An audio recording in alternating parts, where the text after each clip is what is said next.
da थोड़ा और टाइम रहेगा फिर उसने आप फिर चल जाना और siste dagen. Ja, men ikke avbi som 6 bøyer. Mer avbi farlig avlyser avbi avkarna på siste og siste dagen. Ja, men sånn siste dagen av siste her. Med helt metodologi, men av siste på her og altså med Trøndelag mer bakke. Ja. Bro, skal bort. Men han går på for da. Nei, det var ikke det var nesten alt. Det var jo ikke meg.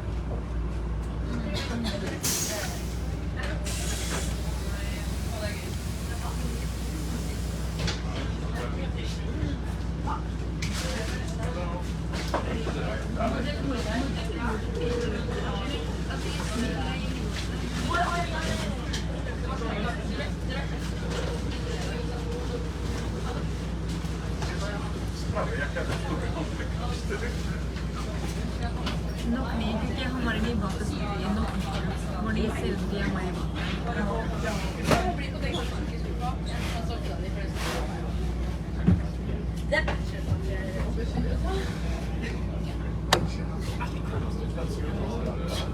Hva sa du?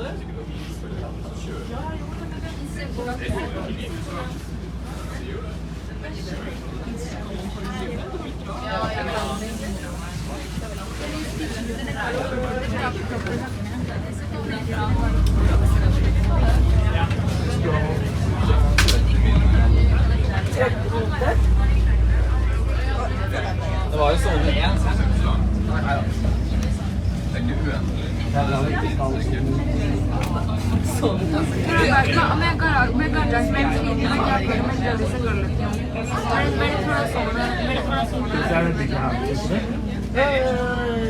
sitter der det er sånn.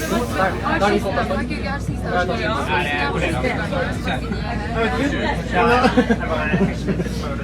Er det det står i hengen? Nei, mulig å egentlig.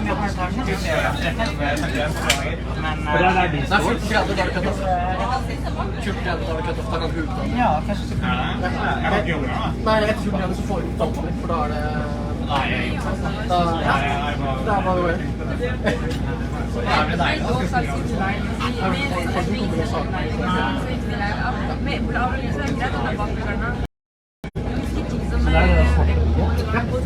Så 90 grader, så er det litt.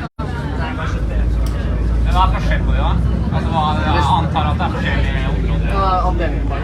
Noen vil bli flyttet litt på bilen. Så under det som er høyere, kan ikke. Så tar du den der heisen og fotballen. Ja, det er fullt. Det er vannskadet. Takserasen er det. Det er det. Det er vestbyg. Det er sånn der alle fredag.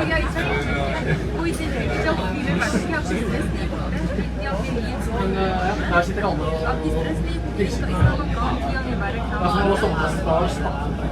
Nei, jeg bodde her på bak, så det var ikke andre som ikke gjorde det. Det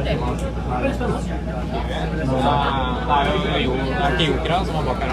Jo, det er en bak her.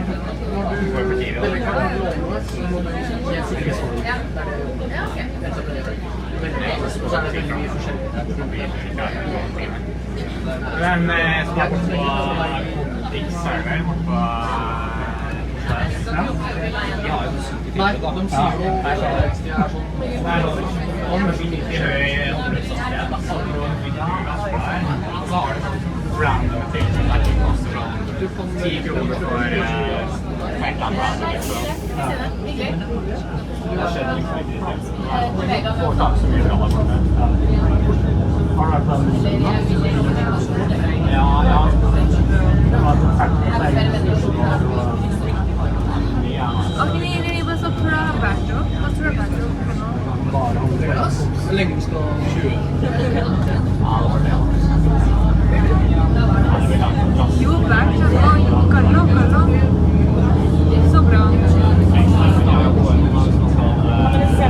Jeg mener,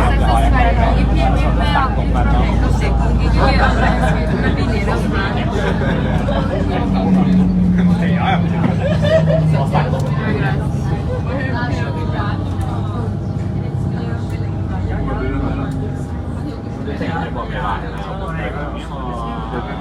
Men det er jo kanskje avhengig av jobbsituasjonen og helheten. Altså, hvis jeg får noe innenfor, så er det ikke mulig at det er for det for meg.